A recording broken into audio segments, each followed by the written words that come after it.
My eyes trace the subtle grooves and crevices of the countertop as I space out. Hello? Can I, order a coffee? Sure. I glance upwards, my eyes meeting the strange customer's form. Oh my gosh! Hey all you cool creatures. I'm Cryptid, welcome to the Cryptid Plays YouTube channel, and today we are getting the after stories for Binary Star Hero. As you know, last time we did get all of the endings of Binary Star Hero, so now we just want to see what happens afterward in each ending where we survive. Now, because this is a game for an 18+ audience, here are the content warnings. This game is only to be played by players 18 years of age or older. Binary Star Hero will or may contain the following: descriptions of violence, possible player character death, bloody imagery, descriptions of gore, blood, murder, self-destructive behavior, threats of abuse, mentions of toxic/abusive relationships, depictions of abusive relationships, possibly sexually suggestive situations, explicit language, mentions of suicidal ideation, possible mentions of drug or alcohol usage, and false imprisonment. By continuing past this screen, you are agreeing to have read all of the above content warnings and are taking responsibility for your own media consumption. So, viewer discretion is advised, but with that out of the way, let's get started. Alright, I think I'm gonna start with Haley, because I love them and I think they are amazing. The three of us ride through the early night, the warm summer wind brushing around us in the cheap convertible. We finally make it to our destination. A road, far in the middle of nowhere. Twisting, turning, beautiful manicured gardens leading up to a mansion. Our next target. Ooh, exciting. We leave the van and Hale. Is it Hal or Hale? I feel like I mispronounced their nickname throughout the entire story. Is it Hale? We leave the van and Hale and I scout the outside of the ostentatious house. I will say it differently. Better late than never if that's the way to say it, I guess. After a round of scouting, we meet back up. Hale has found our way in. Next, Hale works to disarm the security systems. I scout the exit route while Miles keeps watch out front. Everything is going pretty well to plan so far. A gig like this is basically a rinse and repeat for our little group. Hale soon finds me, leading me back to an entrance. Look, this door has no camera. No security system either. Can you believe it? Haley shakes their head in disbelief, pointing to a plastic device screwed into the wall beside the door. The camera up there is fake. It doesn't have wires or batteries. What?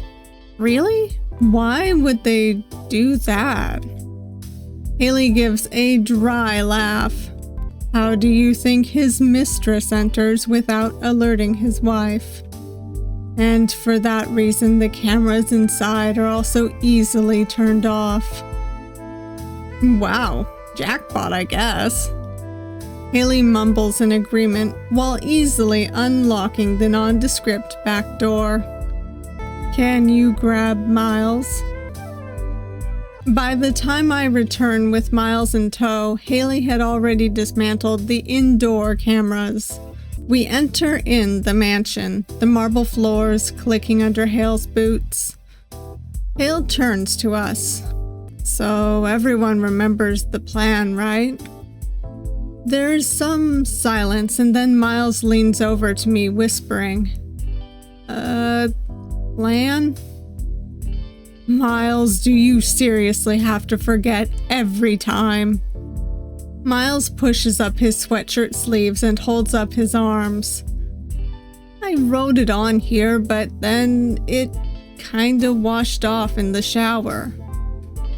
Haley face palms with a groan. Well, thank God for that. You could just wear a shirt that says, "I'm going to rob this house," instead if you wanted. Oh, was that part of the plan? No. I could almost see the migraine surfacing on Haley's forehead. Miles, first, move the car to the back exit route. Then you watch the cameras on your phone. If you give us a heads up the second you see someone coming, it will give us a 5 minutes heads up, which should be more than enough to get us out of here in time. Miles nods, giving a thumbs up. Haley turns to me, about to ask if I know my assignment, but I give them a small nod. All right, let's keep going. This is a quick in and out. We break, and I immediately head to my location upstairs. Soon I find the master bedroom and start digging in any drawers I can find.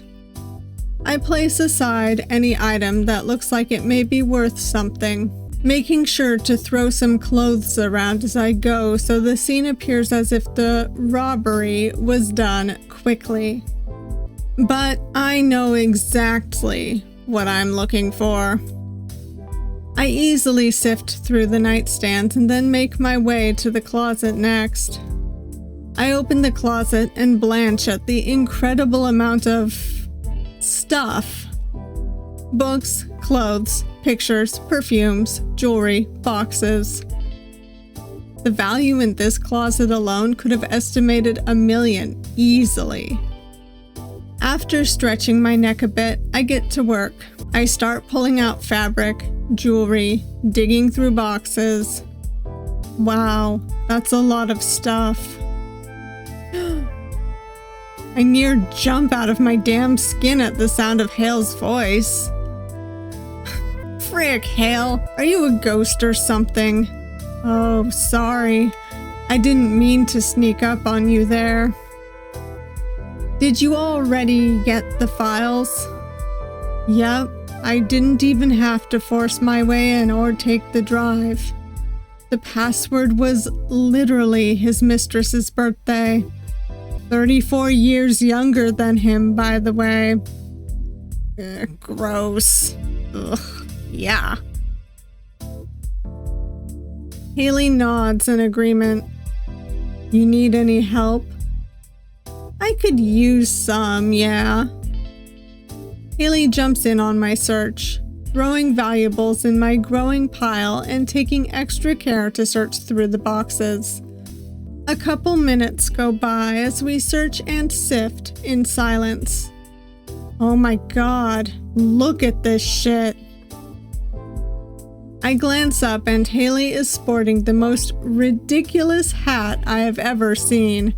Puke green, fur-trimmed, satin, diamond-encrusted. Oh my god. I laugh at the absurd hat, so out of place on Haley's head. Okay, now that is a damn war crime. I turn around, grabbing a piece of clothing from the ground. But is it as bad as this? I put on an ostentatious silver jacket made in a shiny material that would confound scientists across the globe.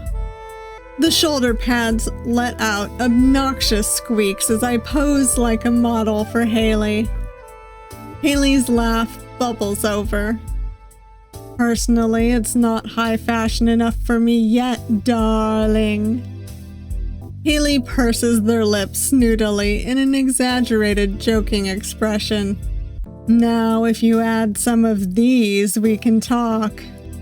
Haley holds out a pair of sunglasses for me to take. God, this clothing sounds awful. They resemble a single black bar that reached dangerous horizontal lengths. I take the sunglasses, putting them on. I feel like I could walk the runway in these. I strut around and attempt to do a fashion spin, but the glasses get caught on the corner of the wall. They snap in two, with half still on my face. We keel over in laughter. Aw, are you guys having fun without me? Miles appears in the doorway. Whoa, sick fits. I gotta get styled too. Miles scours the pile of clothing and lands on a harsh pink and green bodycon dress. Oh my god.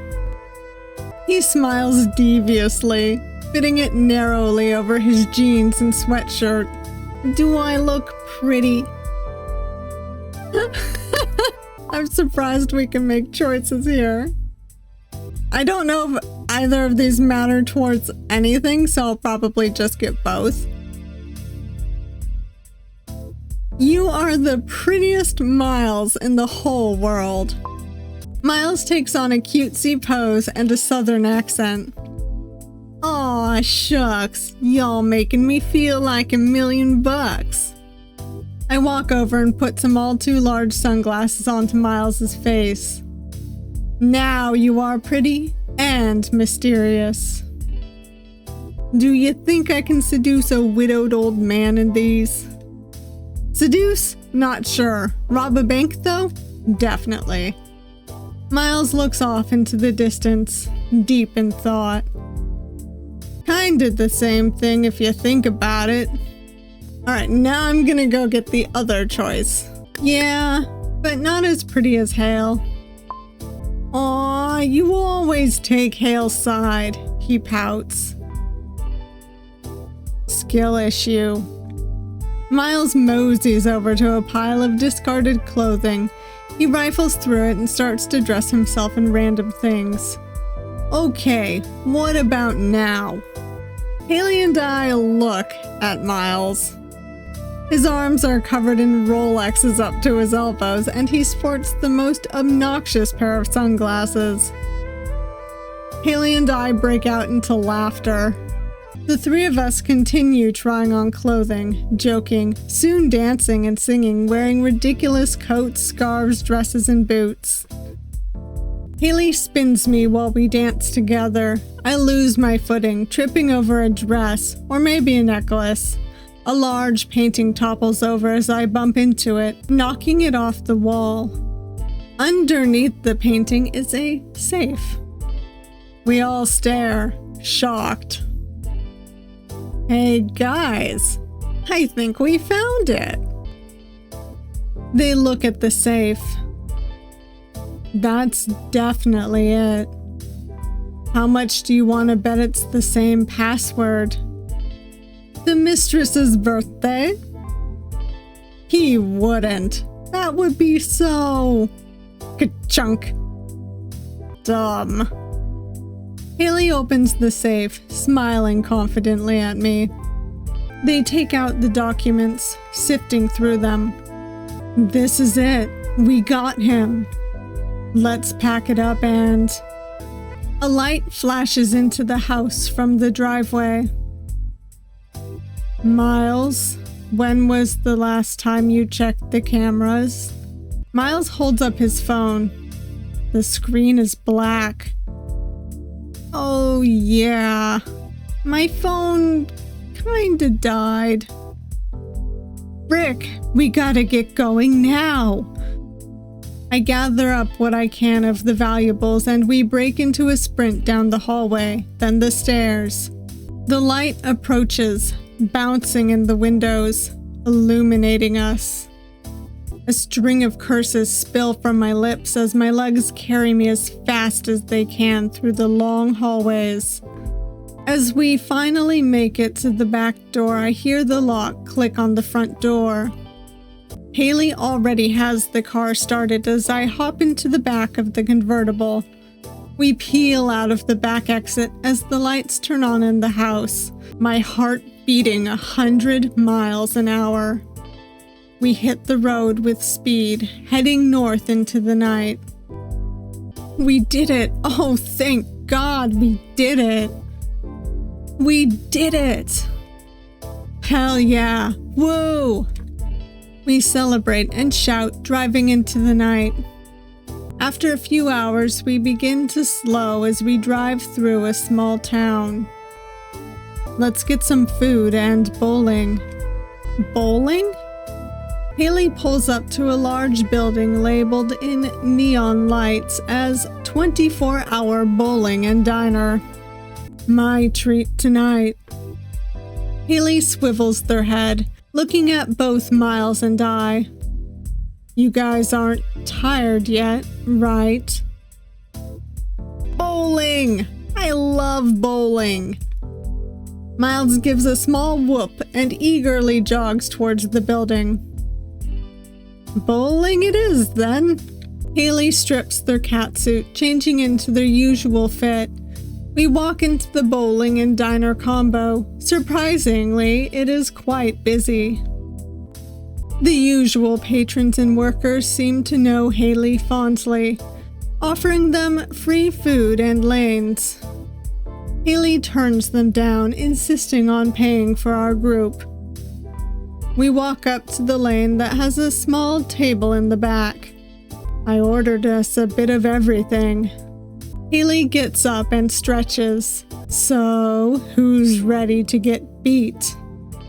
Haley then types their name into the digital scoreboard. Miles hops up, also typing his name into the scoreboard. I follow, typing my name into the scoreboard as well. We start to bowl. Halfway through the game, our food arrives onto the table and we take a quick break to eat. I didn't realize how hungry I have gotten. Miles takes out his phone and snaps a picture of his arm covered in Rolexes in front of the pancakes. Miles, you aren't posting that on the internet, right? Nah. Dad was wondering how the lessons were going. Miles, don't. Oh, Dad said he's gonna give you a bonus. Never mind then. Carry on. I chew on some food thoughtfully. Miles, your dad really wants you to become a villain, huh? Yeah, he says it's in our blood. But I'm like, that's your dream, Dad, not mine. The old man says I'm a disgrace to the family, but he just doesn't get it. Villains just aren't cool. Speak for yourself, Miles. I want to help people.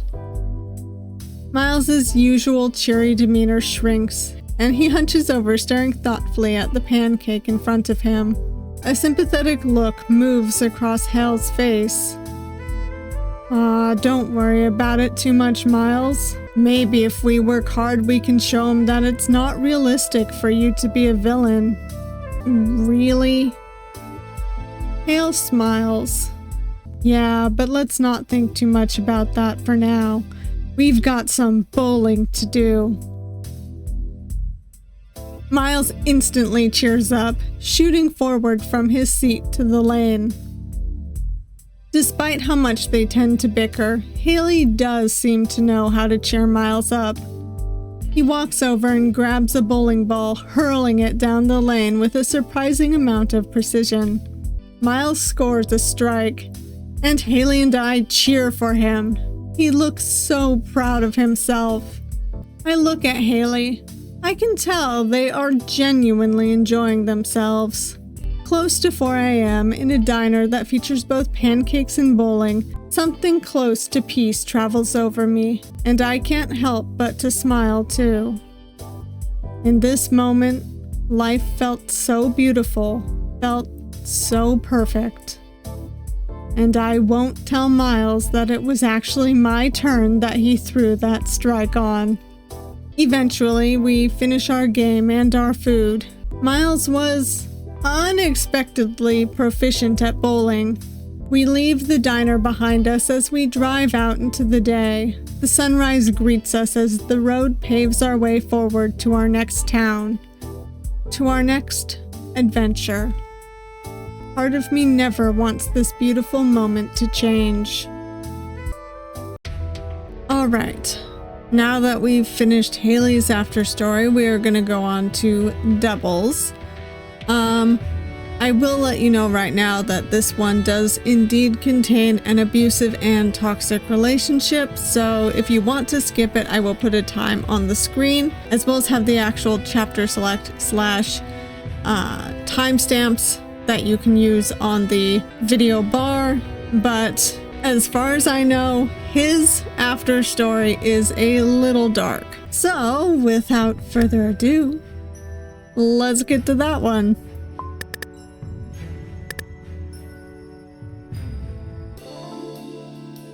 I stare at the familiar wall, its creases and marks unchanged. The couch I sit on feels no different from the one that I used to own.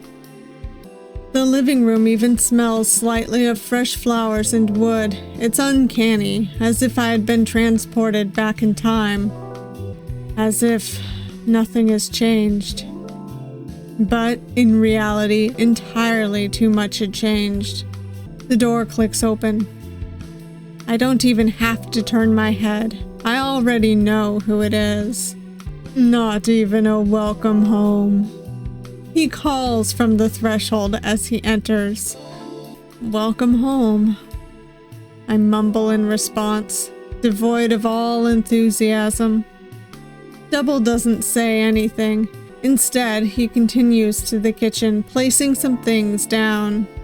I stare at the wall. He walks over slowly. How was your day? Let's ignore him first.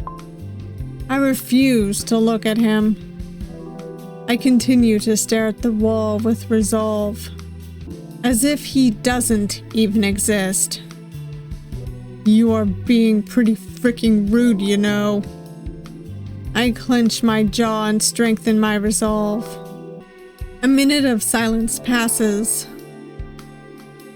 Double crosses my vision. He walks up to the standing lamp. Alright, let's see what happens if we glare at him. I glare at him, refusing to answer. He smiles wide, enjoying my mirth. Aw, don't be like that. Double walks over towards me. You really look like you want to hit me, you know. He reaches out his hand, brushing it against my cheek. I move my face away, but his hand follows.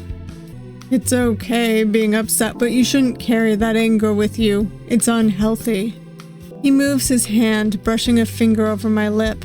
I snap, biting him hard. The psycho doesn't even flinch. He just pulls his hand back and stares at the bite mark curiously. He looks back at me, his eyes dark, previous humor gone. Double steps away and I return to staring at the same far wall. Double crosses my vision. He walks up to the standing lamp. In one swift motion, Double pushes the lamp to the floor, shattering the glass shade. He casually stomps on the bulb that remained intact, breaking it too. Slowly, he picks up a large shard of glass. He turns toward me, walking over slowly. As he approaches closer, I try to scramble away. But the heavy chain attached to a thick metal clamp around my neck keeps me imprisoned to a 3 feet radius of the couch. I scramble onto the hard floor by the far corner of the couch. I try to move further away, but Double brings his heavy boot down onto the chain. Come here. He bends down, picking up the chain in his other hand. I said, come here. He yanks the chain. I fall forward, palms catching the floor right by his boot. That pose looks good on you, sweetie. You should prostrate yourself more often. He laughs to himself, short and harsh. Look at me. I look upwards. Seems like you forgot how to be the lovely partner you used to be. I look up at him, at the glass shard in his hand. My eyes shake and jump between the glass shard and his face. I will my eyes not to water. Oh, look at you. I just can't stay mad at you. Do you remember how to be my lover? Or do you need me to remind you of your dedication? So those of you who have decided to brave this route in the after stories, there's gonna be a little violence probably, as far as I can tell. So we're gonna go with the remind me bitch first. I give Double a hard look. Remind me bitch. I spit out with as much vitriol as I can manage. He smiles wide, praised, excited. I was hoping you would say so. He nudges me with his foot. Sit up. Have some dignity. I do as I'm told. He crouches down in front of me, holding the shard of glass up. So, my love, where do you want your new tattoo? I will my eyes not to widen, my body not to shake. He's serious. Outside hip first? I shift my body weight to show my side.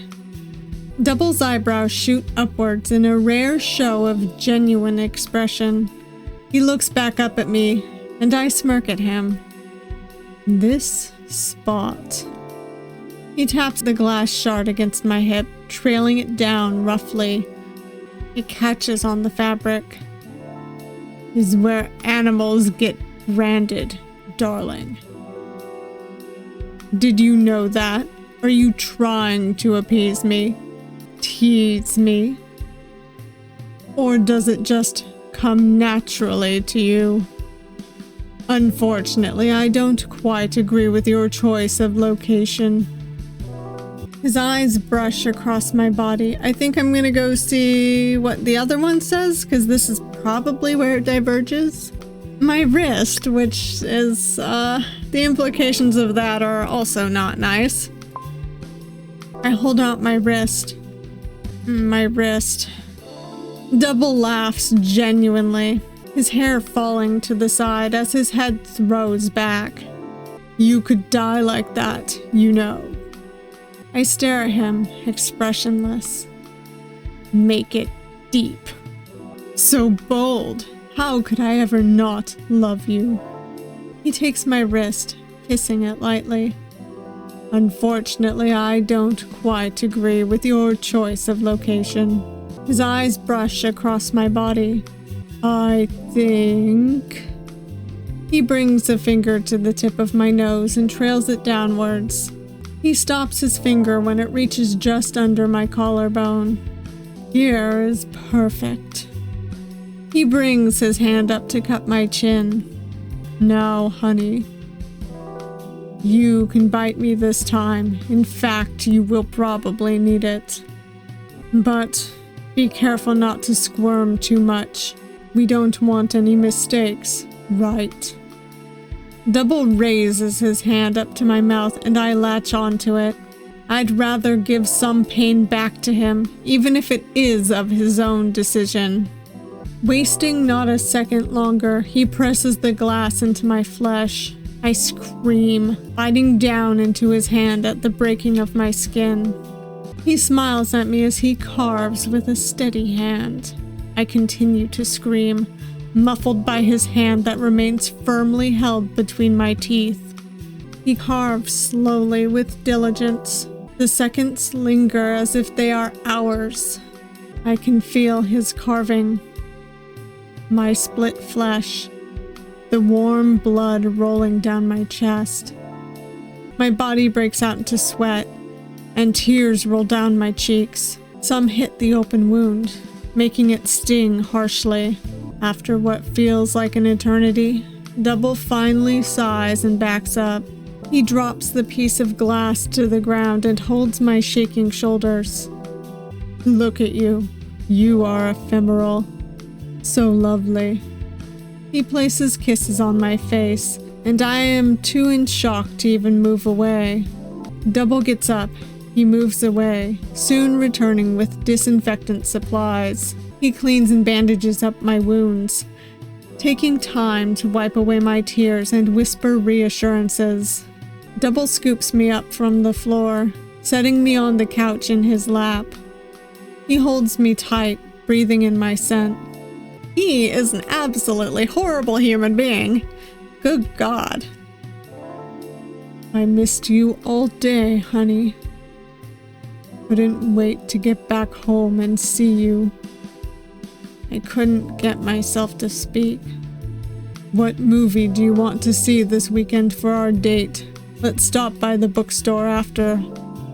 I stay silent. So let me see what happens when we apologize. I don't know if it's gonna get back to this point. Alright, I'm sorry. I look down. I'm sorry. Aw, I couldn't quite hear you, honey. Speak up. I said I'm sorry. I half shout, eyes welling up with tears. Double crouches down in front of me. He places his hand on my chin, angling my face up towards him. Oh, the dialogue colors changed, but don't worry, Double's dialogue is very double. Look at you, poor thing. Already crying, and I haven't even punished you yet. Double, please. Please don't hurt me. I'll be a good partner, I promise. I promise. Double smiles, but there is no kindness to it. Honey, you know I can't trust you anymore. I won't punish you, but we will have to leave you chained for another few weeks. No, please. I want to go outside. I don't want to be here. Double's face falls and his hand around my jaw tightens dangerously. What do you mean you don't want to be here? This is your home. Our home. Double looks furious, his grip tightening on my jaw by the second. That's not what I meant. His dark eyes narrow as he waits for my explanation. I just want some new decorations. I'm bored of the same stuff, and it's old. My desperate lie spills out. I hold my breath, hoping my lie will ease his temperamental anger. He smiles, letting go of my chin. Why didn't you say so? I always told you that you needed to throw out all this old garbage and update it some. Looks like you're finally coming around, huh? Double looks genuinely happy, and I silently thank whatever gods exist out there. Double scoops me up from the floor, setting me on the couch in his lap. He holds me tight, breathing in my scent. I missed you all day, honey. Couldn't wait to get back home and see you. I couldn't get myself to speak. What movie do you want to see this weekend for our date? Let's stop by the bookstore after. I stay silent. In the before times, Double and I used to go out for a date every weekend. He would treat me to a movie, a coffee, ice cream, books, various knickknacks. Anything I looked at for a second too long became mine, even if I didn't particularly want it. Eventually, his behavior became so problematic that it was more stressful to be outside with him than it was to be behind closed doors. It's okay, Double moves his head back and looks at me with dead eyes. Excuse me. Yeah, I can't wait. He smiles, hugging me again. His hugs felt suffocating. I needed to get away from him. Double? I look up at him. He stares down at me, looking slightly happy that I called him by his name. Can I make us dinner tonight? He looks at me, stares at me, scanning my intentions. I want to make us something nice. After staring at me for a bit longer, he smiles. Sure. He pulls me closer by the chain so our noses are almost touching. I can feel his breath dust over my face. He takes his time as he reaches into his pockets, grabbing the key to the heavy lock that binds my neck. I squirm, attempting to relieve my back of the tension caused by the awkward position. Double smirks a little. He brings the key to my neck. Ka-chink! The heavy lock falls to the wayside along with the metal clasp. Double smiles as if he did me a favor. Go get him, Tiger. I stand up, stretching my wobbly legs, and make my way slowly over to the kitchen. Some part of me feels enraged at how weak my legs have grown after weeks of not enough use. I lean on the countertop as I hear Double pick up his phone. I spot his outer jacket draped over the bar chair. I wobble over to the jacket, praying to God that it had a spare key in one of the pockets. I rifle through quickly. All of the pockets feel empty aside from one. My hand brushes against a hard object and a pointy object. I pull out the objects. One is a small key that looks exactly like the key that Double used on my collar. I don't have any pockets, so I tuck it into the waist of my pants as snugly as I can manage. I pull out the second object. It is a small, deep black velvet box. Oh no. No, no, no. After everything he puts us through and he wants to propose to us probably? Oh boy. My heart pounds and my hands sweat as I open the box slowly. My fears surface as I eye the gorgeous ring. The ring shines in the kitchen light. I hear the couch creak as Double gets up. I quickly shove the ring back into the jacket pocket. My heart is pounding. Everything is quiet. I open the cupboard and close it.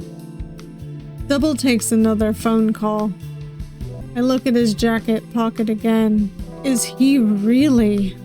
My palms sweat. My chest pounds. I start to feel nauseous. I avert my gaze, looking around the kitchen instead. My eyes land on a large knife. I look back at the tan jacket, mocking me, taunting me. I pick up the knife, looking at myself in the reflection. I then glance back at the tan, irritating jacket, the disgusting lump lurking in the pocket. I feel... I'd feel indignant. Let's say regret first. I feel regret. Maybe some of this is really my fault. Maybe I shouldn't have left Double. Maybe it really did hurt him. Maybe. I can't bear to look at myself in the reflection any longer. I toss the knife away and collapse onto the ground, my resolve crumbling. I sob and sob and sob. Double, upon hearing the clatter, teleports over. I can't even hear his words over my own agony. I sob and scream and sob and scream until my voice disappears, until my throat feels like sandpaper, until I can taste blood. But no matter how much I cry, no matter how much I scream, no one will save me. No one can save me. It's only Double and I, exactly like he wanted all along. Alright, now we're gonna try the indignant. I feel indignant. My hand tightens around the knife. I smile in the reflection, my resolve thickening. How are things going? Double calls to me from the other room. I smile, heart beating 1,000 miles an hour. Great, I'm making you the perfect dish. I walk towards the edge of the kitchen, pressing myself against the wall. Oh my. Well, this seems a little more fitting. Come have a taste, honey. I smile at my reflection in the knife. If I can't have my freedom, I might as well take what I can from him. I hear his footsteps approaching. I grip the knife, stealing my resolve. You want me, Double? You are gonna get me. No, we don't get to see what happens. I assume we're still trapped, but perhaps we get some revenge. Oh my goodness. Wow. All right, now we are on to Binary Stars After Story. I assume it's going to be a probably slightly toxic relationship, but I don't think it's going to be quite as bad as with Double. So let's see what it entails. The aroma of oil and garlic filled Binary Star's kitchen. I sit there staring at him from the dining room table. He catches my gaze and gives me one of his iconic smiles. It is shallow, able to be swept away by a change in tide. Be a dear and set the table? Ray asks, his eyes shifting back to the pan in his hands. His calm yet confident voice carries over the soft music that hums in the background. I get up and grab 2 plates from his cupboard. He watches me pass by but dares not to reach out towards me. Despite living together, we haven't had much intimacy yet. Things were nice and rosy for a while, but the longer he is Binary Star, the less I have seen of Ray. Between Binary Star and Ray, to tell you the truth, I'm not sure if I understand either. Half of the time I'm not even sure who I'm talking to anymore. Things started to get tense when he couldn't find Double. After a few weeks, Binary Star decided it would be better if he stopped trying. His search extended too far and it was dangerous to be away from me for so long. So instead, he watches over me in his skyscraper apartment. Every now and then, Ray disappears for a couple of days. Sometimes hurt, other times not. I recently noticed the number of abilities he has must be increasing. His mental state seems changing too. When he doesn't notice me looking, his facial expression seems truly empty, devoid of anything that resembles a human. It worries me, but I don't even know how to ask if he's okay. It made me realize I knew Binary Star even less than I thought I did. I set the table nicely, putting wine glasses out along with water glasses. When Ray plates the food, I place it on the table too. I sit down in my seat in the way that has become all too normal. With a light pop, Ray opens a wine bottle, bringing it to the table. Would you like some? Let's go with yes first.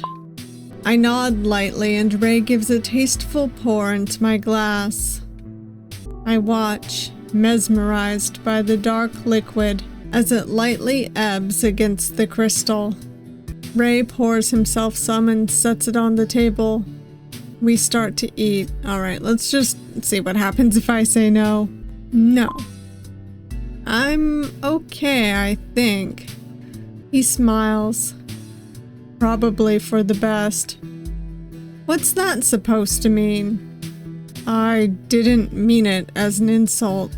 Only that alcohol doesn't have the health properties people say that it does. I nod lightly. He smiles again.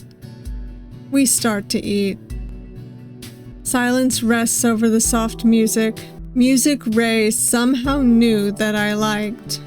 Is it all right? I nod. It's very good. Great, I learned this recipe to cook for you specifically. I was hoping you would enjoy it. I look up, a shallow, bright smile adorning his expression. We fall back into silence, only accompanied by the light clattering of utensils.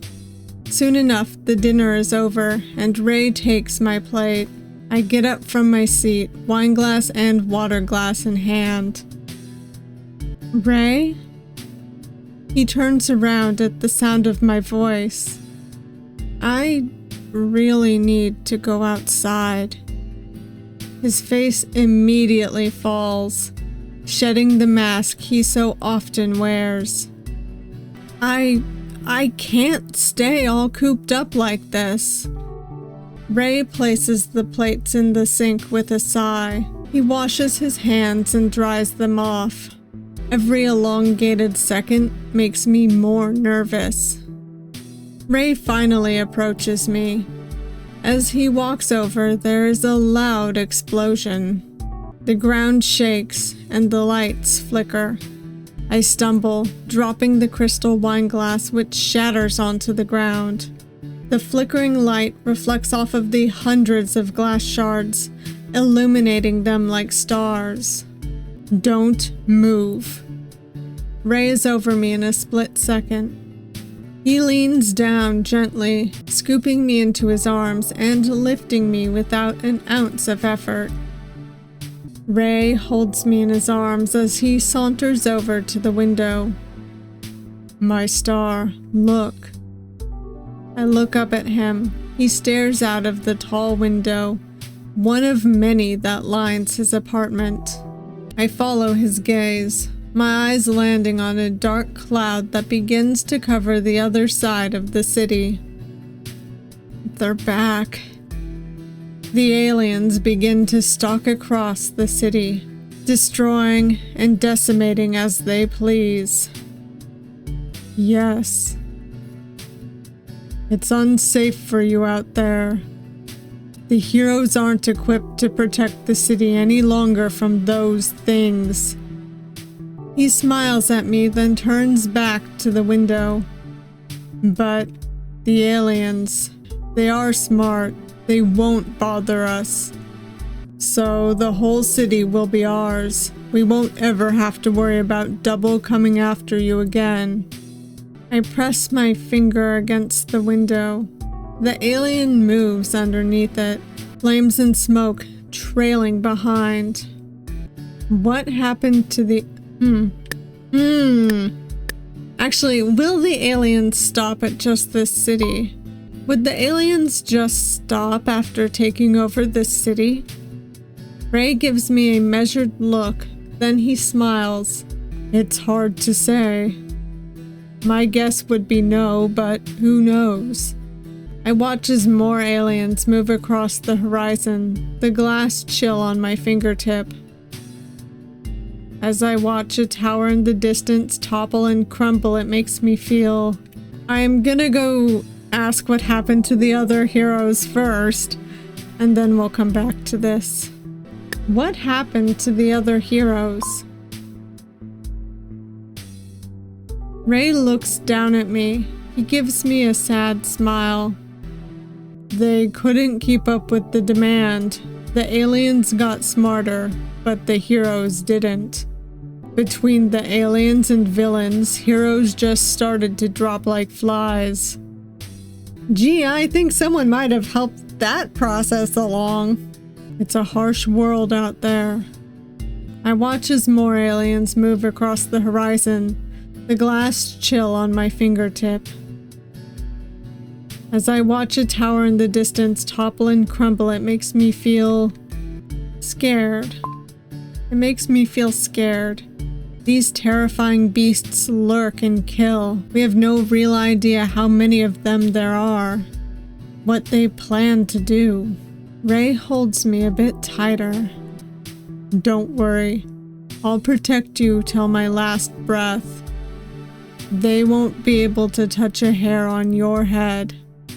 It's painful now, but it will be good for us in the end. I watch someone running for their life, only to be picked up like a toy. How will this ever be good for us? For anyone? You won't have to worry about double anymore. I look at the carnage below. It's not worth it. Ray looks at me. His jaw sets ever so slightly. Alright, what happens if we say sad? We feel sad. It makes me feel sad. This beautiful city destroyed for what? People suffering for what? If nobody understands the intentions of these monsters, how can we even begin to process the loss? To mourn for each other? I bite my lip to keep the tears from spilling over. Ray places a kiss on my head, his warmth lingering. Everything will be okay, I promise. Don't be sad. You should be happy, my shining star. It's painful now, but it will be good for us in the end. I watch someone running for their life, only to be picked up like a toy. Alright, we're gonna skip a little bit ahead. It's not worth it. Ray looks at me, his jaw sets ever so slightly. How could my safety be worth this? Hundreds of lives. Thousands.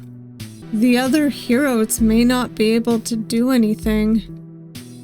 But you could stop it, Ray. You could save them. Ray sets me to my feet. He gives me a hard look, studying my face. No. What? What do you mean? Like, you can't? Or do you not want to? I have everything I could ever want right here. If this opportunity makes life better for us, I'd be a fool to stop it. Your safety is what is most important. Over the lives of thousands of people? That doesn't make sense. It makes perfect sense. Ray, it can't be just us. Ray frowns. The expression felt real. It felt honest. He leans in. I take a step back, but my back is pressed against the cold glass. Star, it is just us. It's always been just us. Ray, please. My pleas fall on deaf ears. He turns to walk away. Some part of me knows I have one more chance. What if it's not just us? But what if it's not just us? Ray pauses. He turns around slowly. What? What if there can be someone else too? Ray walks over slowly. Are you saying what I think you are saying? I don't want to raise our family in an alien-infested, destroyed city. Ray's eyes widen. He searches my face, my mind, trying to determine if this is my attempt at humor. Our family? Ray approaches closer. He places his hands on my face, cupping it lightly. Our family. Binary Star places a deep kiss on my lips. I can feel his hand shake slightly. He pulls back, breathless. I don't think I've been happier in my whole life than this moment. I want our kids to have friends, neighbors, companions in the same city they grew up in. Kids. He kisses me again, pulling back. There's so much love in his eyes that it threatens to knock me off my feet. I just can't say no to you, Star. Ray kisses me again, lifting me up, pressing my back against the glass. This is making me giggle. Ray! I push him back a bit and he obliges, leaning back, looking down at me with the heat swirling behind his eyes. Can you please go save them? He looks at me intensely, unmoving, unconvinced. Let me taste you a bit first. I'll take care of it right after. His hand grips my thigh as he leans in closer to my neck. Ray! I'm going to assume I'm not going to have anything to cut out here, but we'll see. His lips trail my neck, nibbling and licking as they move their way north towards my ear. Ray, later, please. He leans back again as I cover my neck against any future attacks. He stares blankly. Right when you get back, I promise. After a few seconds, Ray lets out a deep sigh. Fine, I'll go. He lowers my feet to the ground and backs up. Ray begins to saunter off. I can tell by his walk that he is dreading getting back into the suit. Wait, Ray, you forgot something. Ray turns around, confused. I bound towards him, placing a kiss onto his cheek. I whisper to him, "Thank you, Ray. You're my hero." Ray's face heats up a light pink, and he can't hide a small, genuine smile. Go get some sleep, Star. I'll see you when I get back. Ray leaves the condo and I collapse on the couch. A whirlwind of emotions fly through me. Eventually, enough time has passed that Ray is likely not in a near enough vicinity to hear my thoughts. Honestly, the stuff about family was a last-ditch effort. The only thing I could think of at the time. Part of me wasn't even sure if I wanted kids. A larger part of me wasn't sure if I wanted kids with Ray himself. It was the best I could do at the time to convince him, and I thank my lucky stars that it worked. I guaranteed a future, not only for myself, but for the rest of the city's citizens. I likely guaranteed a future for Ray himself as well. Something deep inside of Ray is deeply wrong, misformed, and ever-growing. I can't ignore something like that any longer. I need to keep him moving, motivated, because some part of me can't shake the feeling that the minute binary star stops moving is the minute everything else does, too. I don't think that the other choice is going to be quite as nice, so let's go get it. Ray, please, save them. I collapse on my knees. Sobs rack my body. Ray pauses. He turns around, looking at my pitiful state. As I sob, Ray slowly approaches me. He crouches down and wipes away my tears. Please, please, Ray, please.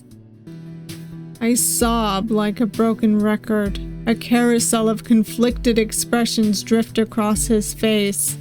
Ray wipes away my tears, placing kisses on my cheeks, lips, and nose. Just don't think about it, Star. It will be easier that way.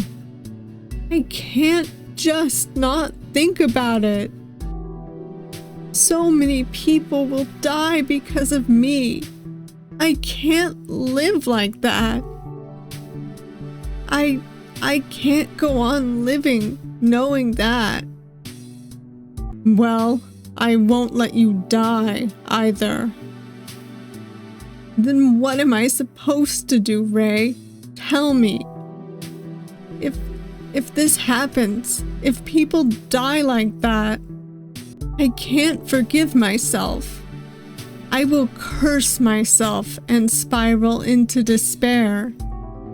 I look up at him, glaring fiercely. And I will begin to hate you too. Ray smiles softly. Then hate me. Hate me like it's your last connection to sanity. You can curse me, hit me, ignore me until you've had your fill. I'll take all of it. Your hate, anger, sadness. I'll take it all. Every damn day if it means that you will be safe and alive at my side. I bury my face in my hands, the feeling of defeat washing over me. Ray reaches out and I grasp him. I curse him and curse him and curse him while hugging him tightly, sobbing, screaming, crying into his shirt. Even as the cause of my pain, he is the only one I could reach out to for comfort. Part of me wondered if he intended that all along, or if we just happened to end up here. That was not a nice ending for sure. I think Ray's after story is going to be much nicer, so I'm glad that we will be ending on it. Alright, let's get Ray's. The boy's so cute. You know, I actually was wondering what happens after Ray saves us instead of Binary Star. Do we go back to his place still, but it's like a healthier relationship because we chose the more human side of him? Well, I hope so anyway. The sunlight shines through the large window. I turn in the bed, my hand brushing against an unfamiliar emptiness beside me. It's still partially warm. He must have recently gotten up. I stretch and rise out of bed, greeting the new day with a tired body. My feet travel over the heated ground as I move through the spacious condo. Okay, so it probably is his place still. The sound of coffee being brewed echoes in the air. I make my way to the kitchen.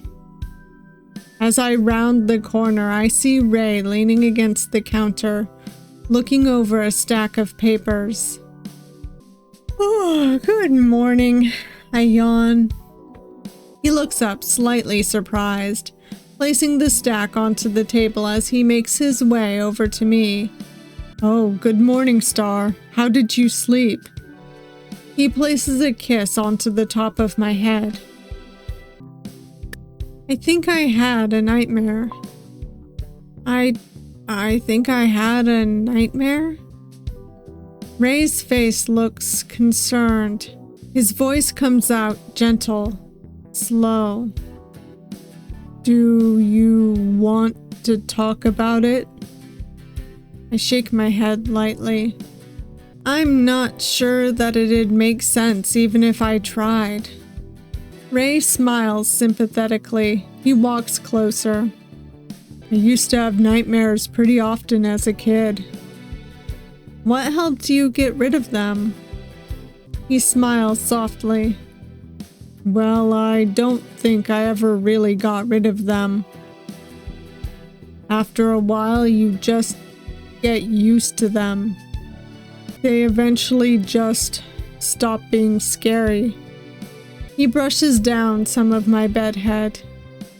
I know, probably not what you want to hear, huh? No, but some part of me had a feeling that was the case. I think I just gotta work through them. Ray places a kiss on my cheek. You can always talk to me about them if you want to. You know that, right? I bite my lip and nod. Ray smiles. Good. Do you want any coffee?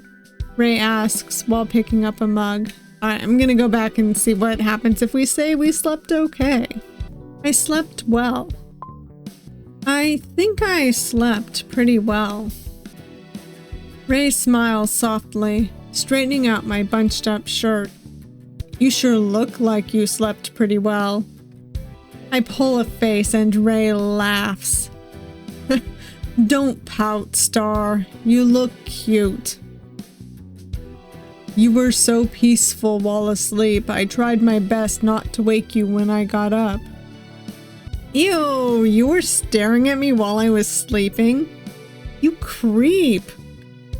I tease him back. A flash of annoyance drifts across Ray's expression, because he knows he used to be kind of a creep. Keep taunting me and I'll take you right back to bed, he warns coolly. I shut my mouth and sit down on one of the kitchen seats.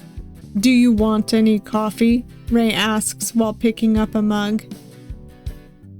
No, but my real answer is yes, because unfortunately I do drink coffee. I like the caffeine. No, thank you. Ray pours himself a cup and starts to sip. More for me, I guess. Knock yourself out, old man. Huh? A look of shock hits Ray's face. He starts to cough. Old man, excuse me? He places the coffee cup down. I am not an old man. You drink coffee like one. What does that mean? Ray looks genuinely confused. I can't help but to laugh. Ray approaches and my laughing is soon cut short as he looms above where I sit. My Star, are you really messing with me at 8:30 in the morning? God, we are a brat. I bat my eyes, attempting to look innocent. Ray lets out a groan, rubbing his eyes while walking back to the counter. I should have started drinking coffee earlier if I knew you were gonna come out of the bed goddamn swinging. You're a fucking menace. I glance over at the papers that he was looking through. Alright, I want to see if we're still a menace if we say we do want coffee, so give me a moment. Alright, yes. Yes, please. Ray pulls out a second mug, pouring a generous amount. Milk, sugar. I hop up, moving to my mug. I got it, I say, grabbing the mug and preparing my coffee to my taste. I bring the coffee back to my seat and relax into it. I can't help but to sigh after taking my first sip. Nothing beats coffee in the morning. Heck yeah. I glance over at the papers he was looking through. Alright, if you see this dialogue change, I'm just gonna go back to my other save because I liked the menace answer better. I glance over at the papers that he was looking through. His eyes follow my own and he walks over, picking them up. Ray gives a tired smile and places them on the sleek countertop in front of me. Some rental properties? I shift through the stack of apartments. A good portion of them are pretty solid finds. You said the last ones were too expensive, so I tried to find something a bit more reasonable for you. I continue to flip through them. You didn't have to find all of these for me, I say, feeling a little guilty. I glance up at Ray. He smiles at me in an embarrassed way, probably realizing he may have overdone it a tad. Well, you said being here was temporary, and you wanted your own place. But, of course, you are more than welcome to stay here. In fact, I would love you to. I look at Ray. He seems genuine. I do care about him, and I like being around him. But our relationship, or whatever this is, didn't really start out on the best footing. And I can't just live with him. I need to rebuild trust with him first. We can take it slow. Take all the time needed to rebuild it. Ray, That's a little iffy. You read our thoughts. Ray. Oh, sorry. He cringes. We previously set boundaries where Ray would not read my mind, but after a lifetime of old habits, a new habit can be hard to break. We're learning. It's okay.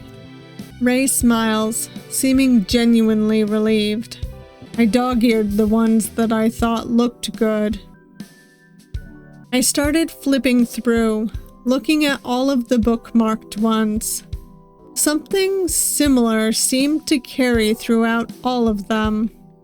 Are all of these within a 3-block vicinity from here?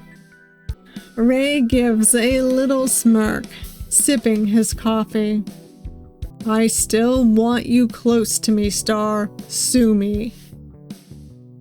Ray gives me an indecipherable look. He's such a shit. You should be happy I'm even letting you go.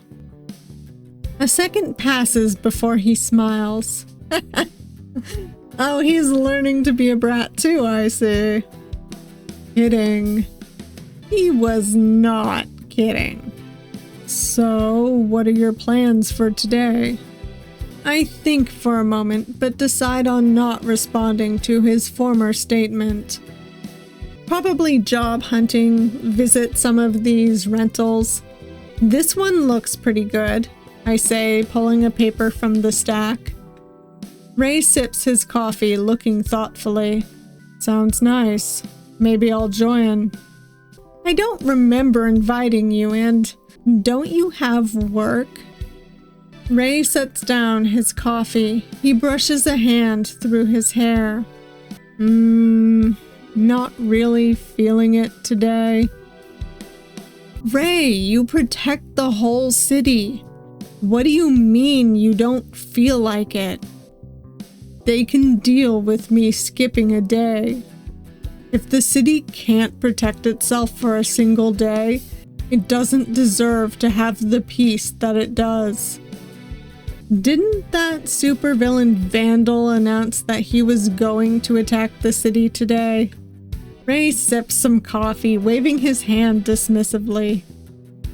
Not my problem, he states dismissively. He is learning to be a brat. Plus, I'm depressed. The object of my love and affections is moving out. Ray gives a sad expression that was obviously forced. I think I might have to lay in bed and watch sitcoms all day. He's really playing it up. You hate sitcoms. Nature documentaries, then. Depressed people don't watch nature documentaries. Some do. I do. Oh, so first you break my heart, and now you put me in a box? You are so ruthless, Star.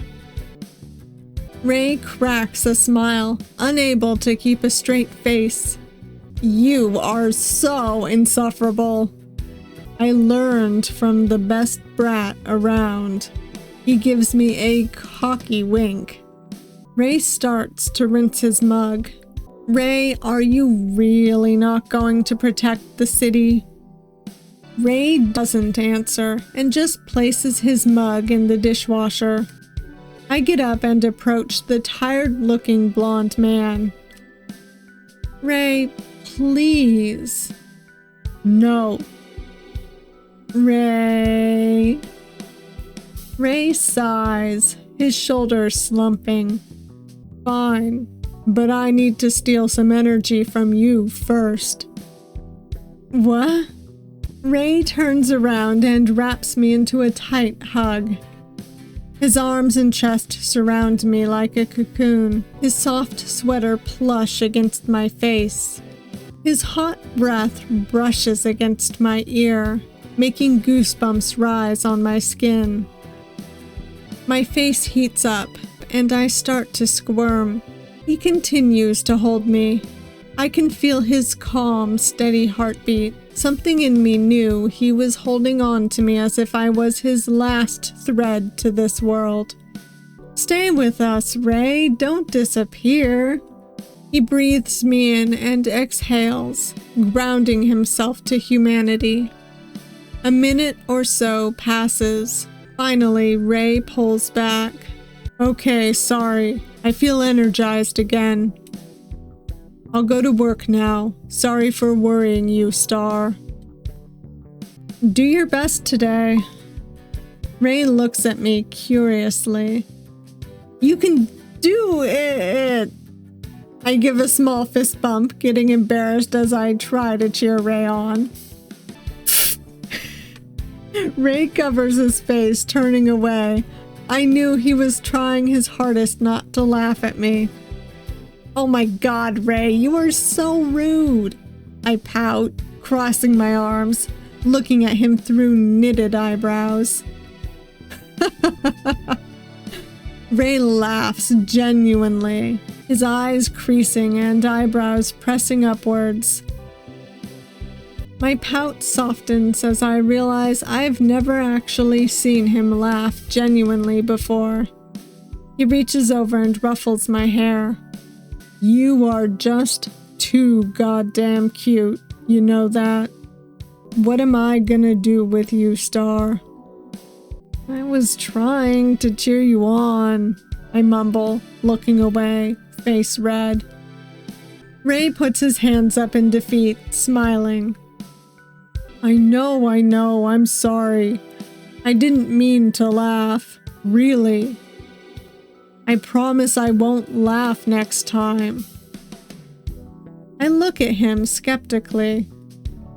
I swear it. Fine. He approaches me, cupping my face. Ray smiles at me warmly. Please cheer me on again, Star. He mumbles to me in a soft voice, leaning down and placing a tender kiss on my cheek. My face heats up once again. Fine. Ray looks at me with so much love in his eyes. I'm not sure either of us thought we would end up here. Loved and being loved and loved. The future may not be the smoothest of roads. Between us, there's a lot damaged, a lot broken. There's a chance that we can't repair it. That two broken people only serve to shatter each other more, to pull each other apart. But right now, in this singular moment in time, I needed Ray, and Ray needed me. As if it was foreseen in the stars, we met, we collided. The gravitational pull keeping us in a preordained dance. We orbit each other. Ah, that was so cute. Alright, now I'm gonna kiss him. Kiss him. Although I have a feeling that the cheering him on is probably my favorite, but still, kiss him. I look at the tired man leaned over the sink. His pale hair slips over his shoulder as he works. The dull shine sparkles in the sun that peeks through the window. Despite his past, despite his perceived failures, despite his agony, hatred, contempt, he was fighting still. Fighting against the hardest competitor, himself. He turns to finish the rest of the dishes. Ray? I call to him. He turns slightly to look at me. I take the opportunity to cup his face, bringing his lips to mine. I kiss him deeply, with so much care. At first his eyes are wide, shocked. Then he deepens the kiss, dropping whatever he was holding to wrap his arms around me, to press himself into me more desperately than before. I correct my arms, wrapping them around his neck. He walks me backward a bit as he pushes into me. spreading the kiss ever deeper. I finally break away, looking up at him, breathless. How was that for some energy? I smirk at him. His eyes stare at me with molten heat. I'm going to be late for work, he states, matter of fact, before picking me up with ease. He carries me out of the kitchen and towards the bedroom. Ray looks at me with so much love in his eyes. I'm not sure either of us thought we would end up here. Loved and being loved and loved. Okay, I'm glad this ends the same. The future may not be the smoothest of roads. Between us, there's a lot damaged, a lot broken. There's a chance that we can't repair it, that two broken people only serve to shatter each other more, to pull each other apart. But right now, in this singular moment in time, I needed Ray, and Ray needed me. As if it was foreseen in the stars, we met, we collided. The gravitational pull keeping us in a preordained dance. We orbit each other. I love Ray's after story. I love Ray. He's such a good character. Oh my gosh. All right, since we've gotten all of the after stories, why don't we get the achievements and check out the album? Might as well, right? Let's see. The album should be pretty quick. Ah, so cute.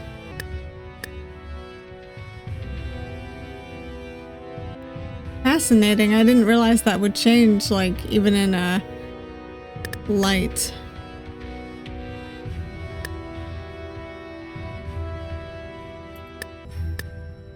God, I love these.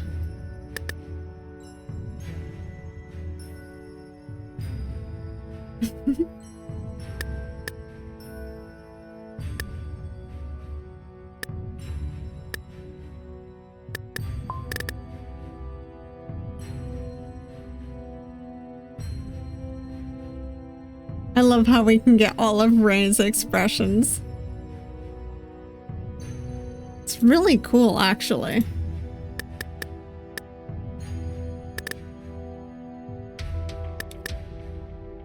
Oh, damn. His eyes change. They go from the red to black when he, I assume, is more normal. That's still a creepy one. It's supposed to be. So cool. Ah, double. You jerk.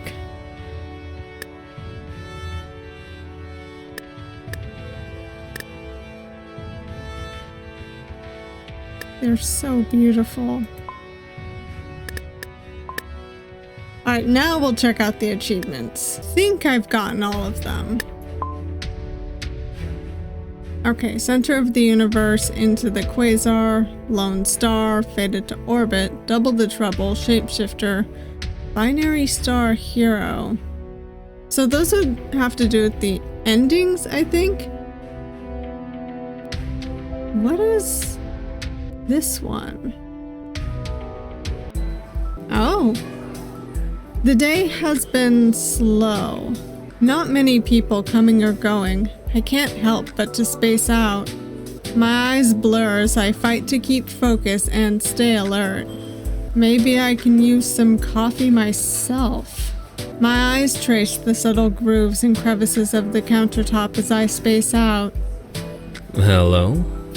Can I, order a coffee? Sure. I glance upwards, my eyes meeting the strange customer's form. Oh my gosh! Okay, so this character right here is from the developer's other visual novel, Favor. This is Z. I have not gotten a chance to play Favor, but I actually originally followed the developer for that visual novel. And there they are, in all that demonic glory. Adorable! They smile, their mouth full of sharp teeth. They sport some sharp horns and a peculiar tail. No one told you it's rude to stare? Sorry. Oh, sorry. I'm just teasing. You can keep looking. I don't mind. Oh. I clear my throat and shift on my feet, uncomfortable. His sharp teeth gleamed in the light. So what would you recommend here? Well, it depends on what you are feeling. What do you think I'm craving? I'll give you one guess. Coffee? Oh yeah, what do I get if I guess right? The customer looks amused. He leans in. Whatever you want. Whatever I want, huh? I laugh at the bold proclamation. You will give me whatever I want. Yes. But the question you should be asking is, what will I take if you lose? My soul, I assume? I knot my eyebrows. Their tone seemed friendly, but something screamed in me that danger slithered under the surface. Well then, what will you take? They just smile. You like surprises, don't you? Not really, but sure. I'm not sure. The customer leans back. Give it a go. Well, okay. Caramel latte? Oh, human. I'd drink it if you made it, Oh, okay. but not right now. Well, I guess I lost then. And I win. I feel like you somehow rigged this. They smile innocently. Did they rig it? Let's go see. Black coffee. They tilt their head quizzically. It's not bad, but also not what I'm craving right now. Well, I guess I lost then. And I win. Alright, I don't think the other one's right either. I have a feeling they've rigged it. Decaf coffee. A blank expression crosses their face. It's like you don't even know me at all. Well, sadly, I actually haven't played Favor, so I don't know you. Well, I guess I lost then. And I win. I feel like you somehow rigged this. They smile innocently. Oh dear.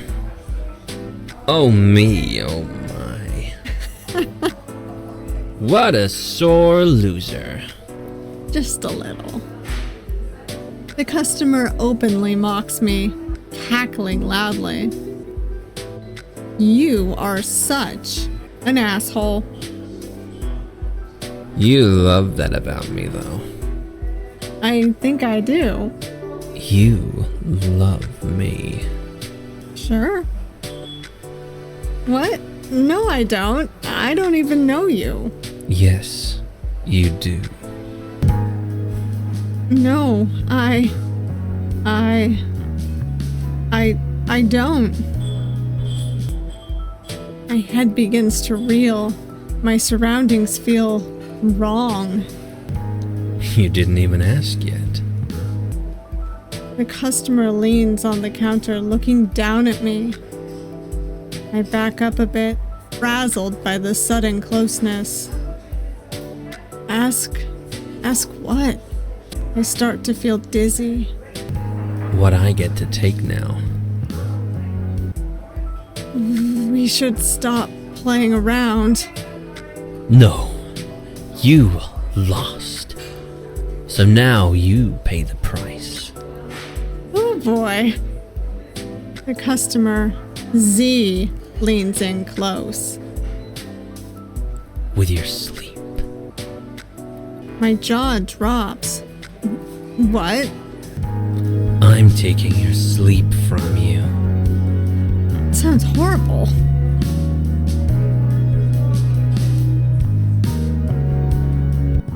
Z leans in closer. They whisper to me. Wake up. It's time to wake up, sweetheart. Join me. Wake up. That was really cool. I like that. I cannot wait to play that. Unfortunately, at the moment, because the developer is working on doing some stuff with it, I can't actually download the demo. So, we'll just have to do that another time.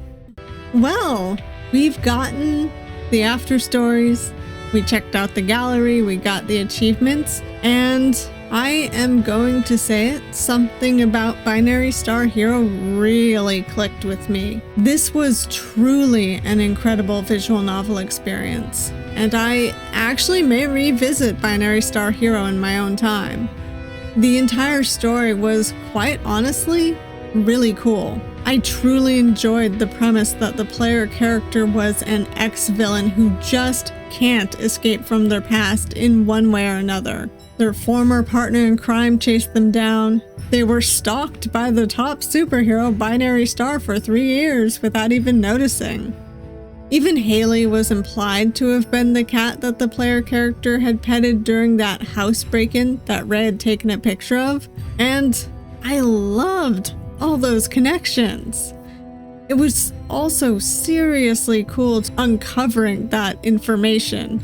Not to mention it took at least 2 playthroughs to get all of the information, which made the experience even more enthralling.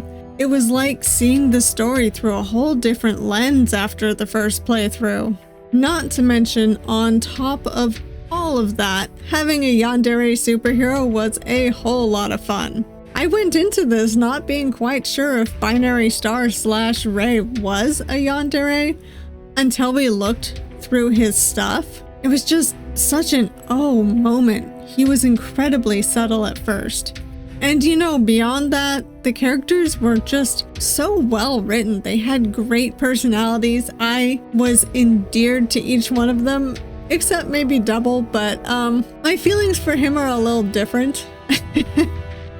I liked him as an antagonist, and getting to know all of these characters was such an intimate experience. Plus, getting to see what happens after their endings was an absolute delight. But seriously, the after stories were fantastic. Double and Binary Stars were upsetting, particularly Double's, but I love that we could kind of choose the outcome of both of those. And Haley and Ray's stories felt more satisfying, and the finality of how they ended was wonderful. They left me with a very warm feeling in my heart. Besides the awesome story that really captivated me, I also truly enjoyed the comic book style aesthetic. It suited the setting. I mean, obviously, superheroes and supervillains. Comic book style is perfect for that. And the visuals in general were just gorgeous. Each scene was an absolute treat to get, and the characters had beautiful designs.